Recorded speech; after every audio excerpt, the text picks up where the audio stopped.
Hello again. Here we are, um, up to Module 4, informational writing. You should have read the informational writing chapter in Writing Thief for this week, and I think that this will maybe help clarify some of those things. I'm really excited to get into it. I think informational writing is one of those that people are like, that's so boring, because there's not opinion necessarily in it, and there's not it's not a story. So people misinterpret informational writing as boring, which I do not think it is. But before we get to the actual module, let's look at some announcements. First of all, recording the interview this week worked. So there is one for you to watch with Mrs. Bethany DeGraff.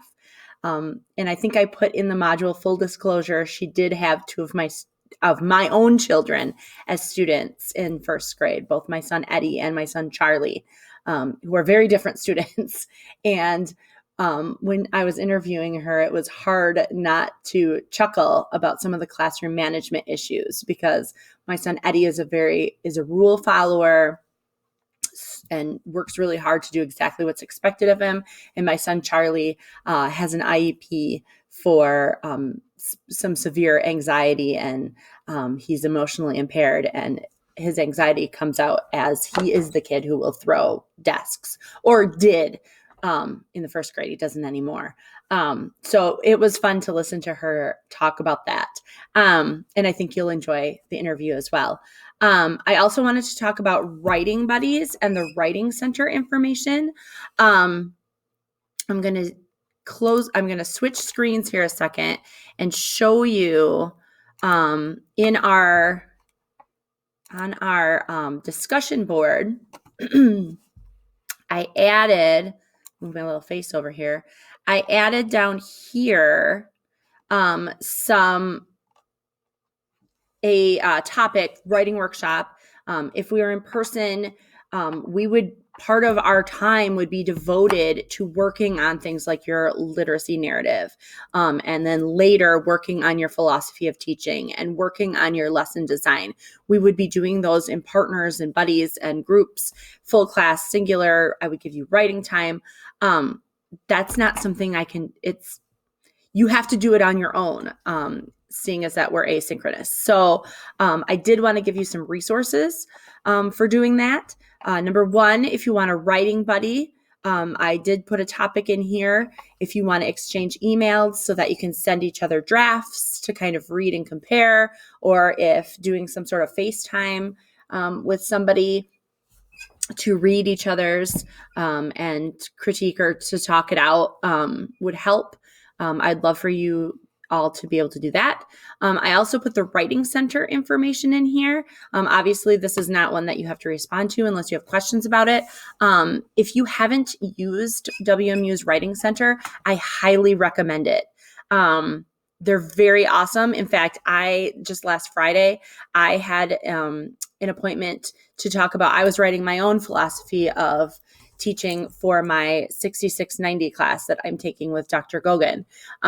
And we chatted for 30 minutes over the phone. She had a copy. I sent her a copy of my rough draft, and I had a copy, and it was a real bad rough draft.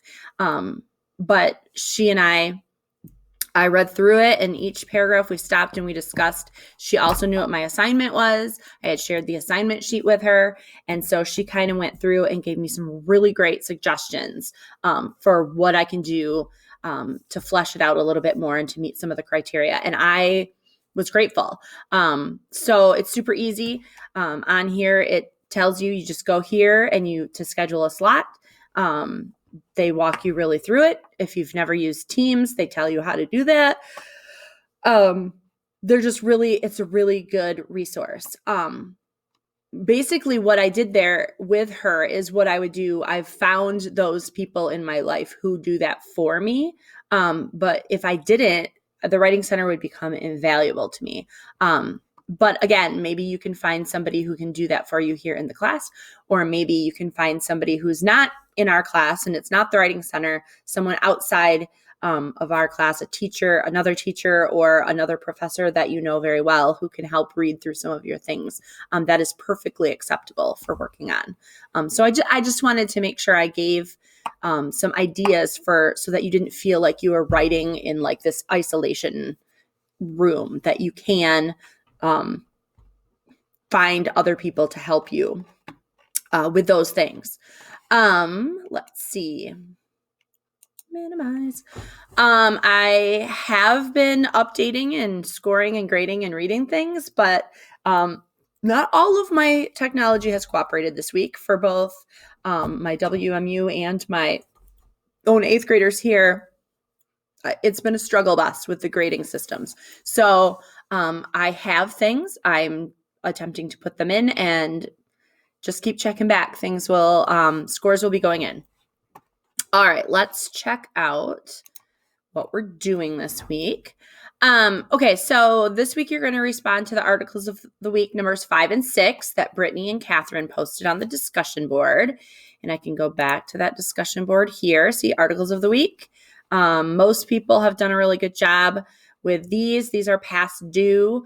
So this is this week. It looks like we have one thread or 2 posts going on here. So this is where Brittany and Catherine should be posting theirs. Catherine has hers up already. Hopefully Brittany will get hers up today, since today is the 27th. So, but you can go ahead and reply to those this week. And then this week, Natty and Kaylee are looking up articles to have up for us for next week. So, respond this week to Brittany and Catherine's, and Natty and Kaylee are working hard to get us our articles for next week. You're going to read chapter 4 in The Writing Thief. That's on narrative writing. So next week I'll be talking about narrative writing. So to prepare for that, you'll read chapter 4 and do response number 5 submitted in the Dropbox. You'll watch Mrs. DeGraff's video this week. I posted that. This is where you'll respond to it. There's no responses yet because you can't see the module yet. But when you do, that module will be right here. Let's see. Here's Bethany's interview will be here. There she is. So that one is here for you to watch and respond to this week. And then 3 to 4 questions for Miss Beth Weld-Wallace. I put that Google form in here as well. She is a 3rd grade teacher here in my district of Wyoming Public Schools. I did not know her before this school year. She and I worked on some equity resources for the district before school started, and we presented to our staff on anti-racist curriculum in the classroom and in our buildings. And that was the first time I'd worked with her, and she is a rock star. Excuse me. I'm very sad that I didn't know her before because she's extremely talented. So I think you'll learn a lot from her. So think about asking her questions. 3rd grade, by the way, for those of you who don't know, is sort of a benchmark year. In the 3rd grade is when students shift from learning how to read and how to write to actually building on those skills. So they're not learning how to read so much anymore as they're learning other things about reading, like literature and informational texts and things. And in Michigan,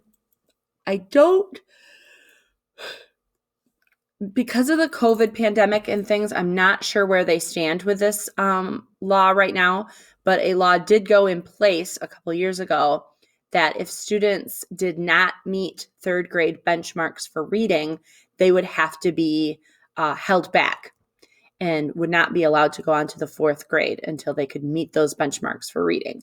So 3rd grade is in my opinion, and I've never taught it, but in my opinion, I would think it would be a very stressful thing to teach third grade, knowing that you're that first upper L grade. There's no more of the learning, teaching kids how to do. Obviously, you're still teaching kids how to do things, but it's become much more applied in the third grade. So keep that in mind as you're thinking about questions for Beth and how she teaches writing and how she teaches and how she sets up her third grade classroom. And then an extra fun bonus this week is we've been talking about, or you've read about teaching informational writing and using mentor texts for that. And I'm going to talk a little bit more about that in a minute. But you're going to this week find 2 of your own mentor texts to read, which picture books are not that long of a read. So hopefully you don't feel overwhelmed by this. And then you're going to book talk them for us so that we can know about them too. So if you look, in our module 4, I have 2 links here for that assignment. So the first one is the Mentor Text Master List, which is a Google sheet that you will add your 2 books that you find that you think are a good fit for teaching informational writing. I put an example in here, How to Babysit a Grandma. I have it right here.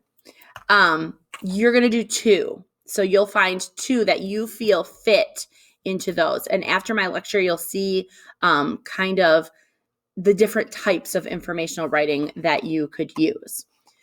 And then the second thing that you're going to do once you add it into the master list is you're going to book talk it. And in my 8th grade classes, I use Flipgrid to have my students do book talks that they can watch and share. This is what you'll see when you go into the module. Excuse me.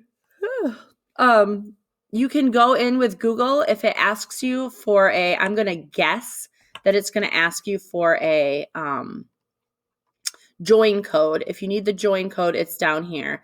That's a 0 and a 2. And the rest are letters. And you'll do 2 of those book talks. I will show you what it will look like. So once you can get in, this is what it will look like. Informational mentor text book talk. The instructions are here. You'll submit 2 book talks where you do the following. Tell us the title and the author and the illustrator, a brief summary of the book, propose a grade level or levels for use, like which grade do you think that it would be aimed at for teaching, and then explain the trait or traits, you have to choose at least one that you would teach with your book. So I did one here as an example that you can watch. You'll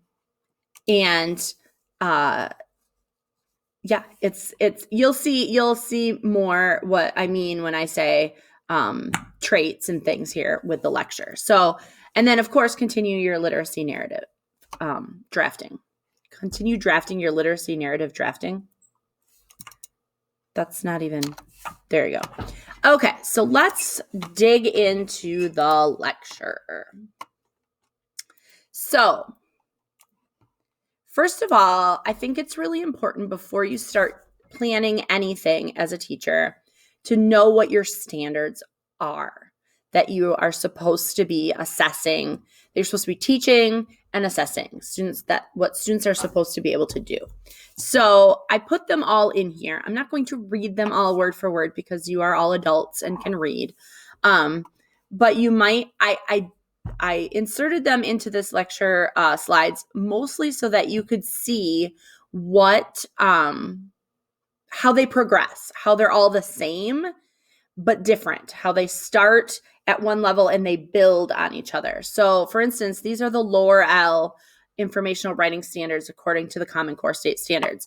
In kindergarten, our very base level where we're starting with kids, use a combination of drawing, dictating, and writing to compose informative explanatory texts in which they name what they are writing about and supply some information about the topic.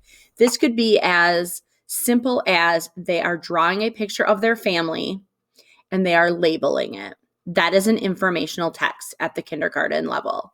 In fact, That's what my daughter did it in preschool even just last year. She drew a picture of the family and she wrote her name, Alice, on her, and then she dictated to her teacher who the other members of the family were, and the teacher wrote those on. So those are the kind of things that where we're starting with information, being able to draw, tell, and write things that are informational.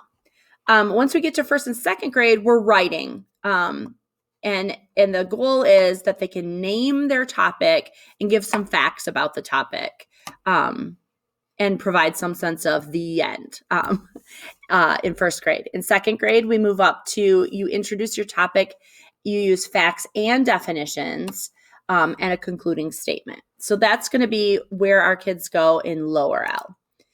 In upper L, it gets a little, they start, the Common Core start categorizing the standards. So they can write, you'll notice the first part, write informative explanatory text to examine a topic and convey ideas and information clearly, is the same in third and fourth grade. Write informational explanatory text to examine a topic and convey ideas and information clearly.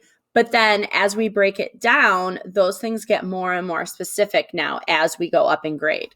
So with third grade, they start with the introduction. All of the grades up through 12th grade now will be broken down like this. There will be information, or the introduction, the developing the ideas, definitions, linking words, that's going to be like transitions, and conclusion. And those are going to get more and more precise the older the students get, until we get up to, this is our intermediate, with fifth grade. Sixth grade is almost the same. You can look on the site. I believe I linked to it on e-learning. But you can look at how, so if you're thinking, oh, I'd love to teach the older kids, this is the kind of thing that you're going to be doing with them in your writing workshop, as opposed to just drawing and labeling. So it's important, I think, to know that elementary school has a range of what you're teaching and what you're doing and what you should be assessing. So by the fifth grade, you're assessing whether or not kids can actually put in facts, definitions, use quotations from things that they've, sources that they've found, that they're using appropriate transitions and linking information. These are all things that kids should be doing by fifth grade before they go on to middle school. All right, so this is the write informative explanatory text, is how all of the standards K-12 start. Write informative explanatory text. But what are informative and explanatory text? What does that look like? Well, like I said, in kindergarten, it could be a drawing with labels. It could be a chart. It could be a graph. All of those are informational things. Once, as kids get a little older and they start actually writing, descriptions are informational. Sequence or process, that's like the how-to that I was talking about, how to babysit a grandma, how to do something. Or the if you wanted to use it in subjects other than ELA, you could do the processes of the water cycle, for instance, in science. You could have students writing in that content area, doing sequence and process. Cause effect. Oftentimes I see this in science, but also in social studies. In the upper L grades, when they're writing causes and effects for different wars or different protests or different events in history, they do the cause and effect. Compare and contrast. Again, this is informational. Nobody's asking for opinion or which is better.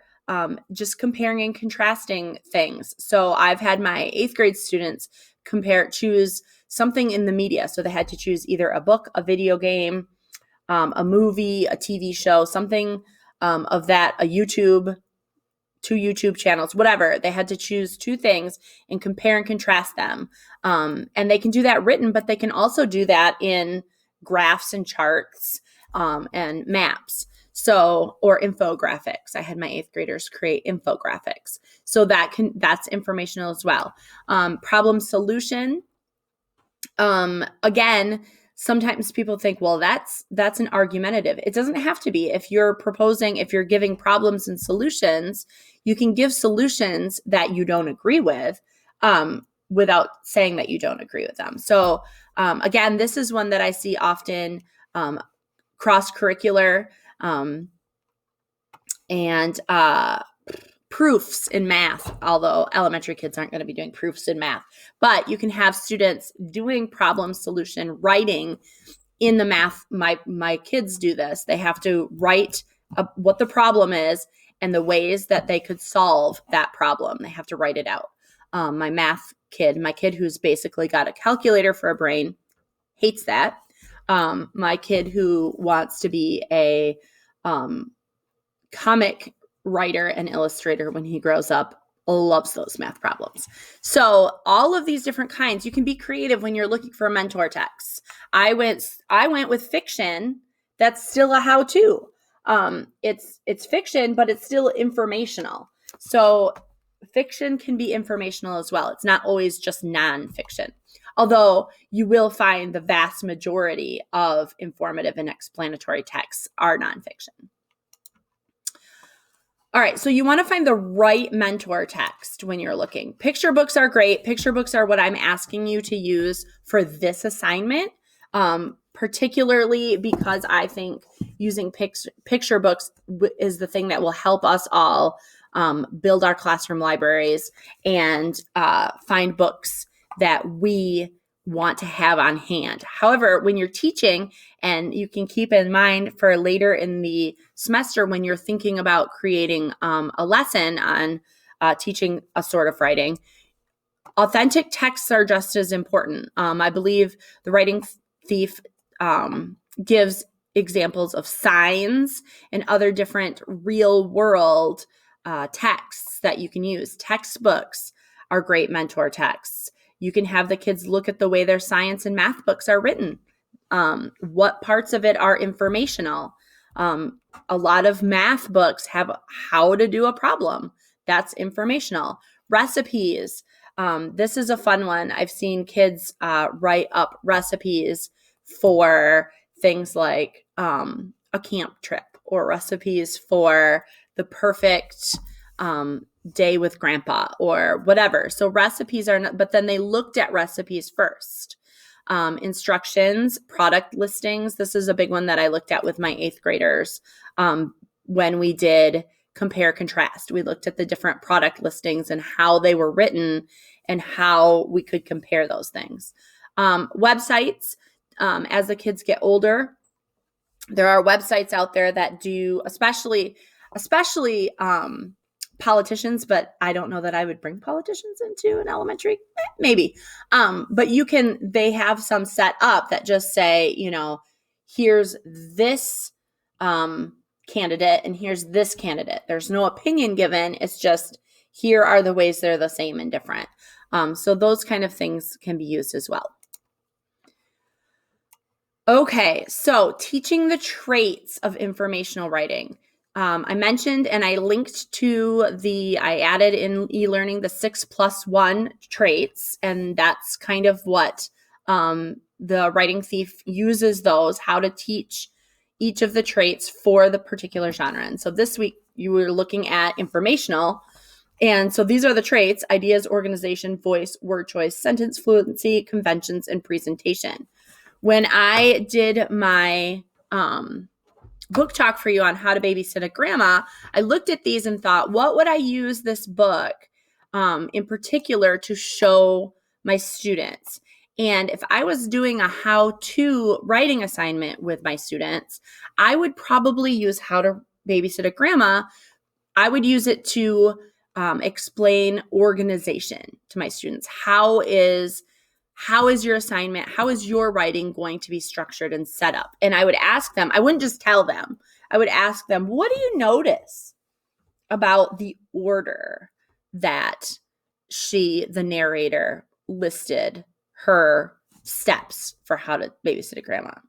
What did you notice about the page, each page. What did you notice about, for instance, this page says, what should you do when you get to her door? And then it gives these possibilities. Put on a disguise and say, guess who? Knock with a secret knock, only she knows. Tap, tap, tappity tap. If you like cats, meow. If you like dogs, bark. If you like goldfish, So that's a repetitive thing that she does. She'll ask a question or propose a topic and then give options. Back at home, plan some more fun. And she gives options of things that are fun for grandma. So I would ask students, those would be what I'd be looking for. How does she set it up? She sets up, a topic and then some possibilities for that topic.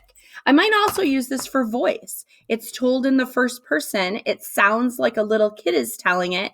It sounds like, what's really happening here? I might ask the kids, well, grandma's babysitting her. Okay. But she turned it into she's babysitting grandma. That's a big part of the voice of this. So you can choose whatever informational mentor texts you want, but you're going to want to think about, I really love this. What would I use it to teach? Do I really love how it flows? Do I love the word choice? Is there really good vocabulary? Maybe it has excellent transition words that you want to teach. You want to teach students, if you're doing how-to, you want to teach students to say first, then, next, step one. You're trying to teach students that. Maybe you're trying to teach ideas. What are you going to write about? That's another good one, I think, for this one. It's not your typical how-to. It's not how to make a peanut butter and jelly sandwich or how to make pancakes. It's how to babysit a grandma. So when choosing your 2 informational mentor texts, you're going to want to think about what is it that you can teach with them. All right, finding your mentor texts this week. So your assignment this week, 2 mentor texts, picture books in this case, that you could use in an elementary class to teach informational writing. 3 ways you could do this. 1, you could purchase the book and then you just have it for your own classroom. If you are going to go this route, I recommend, you can do Amazon but that might not get there in time. You could go to Barnes & Noble, but it's a big box shop. Near Western in Kalamazoo is BookBug on Oakland Drive. I love them. They also are extremely knowledgeable about books. So if you go in there and you say, I'm looking for elementary age kid picture books that I can use to teach informational writing, they can help you. They're amazing. So if you're going to go the route of purchasing your own books to have, I definitely recommend BookBug. If you don't have the dollar flow right now, or if you are like, I don't know what grade I'm going to teach, I really don't want to buy books, Waldo actually has a ton of picture books. And Kate Lanigan is my go-to librarian. Her information is I linked here to the libraries, and her information is under there. She's amazing. I ask her about everything. They have lots of picture books. So if you wanted to check anything out, you can go there. I should also say BookBug. They're very good about emailing. And so if you wanted to contact them or call first and tell them what you're looking for, they could help you out that way. And they do have curbside pickup if you didn't want to go in.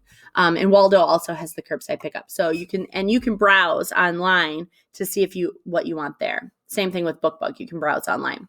Or if teachers or people with little kids, you can obviously borrow. I'm not going to tell you that you have to buy your books. I'm not going to tell you that, but it's my recommendation that you begin to, grow or if you are a parent like me, this was just on my daughter's bookshelf at home. So for those of you who are parents, you might just start digging through what you have right there at home. So, but you are finding 2 this week.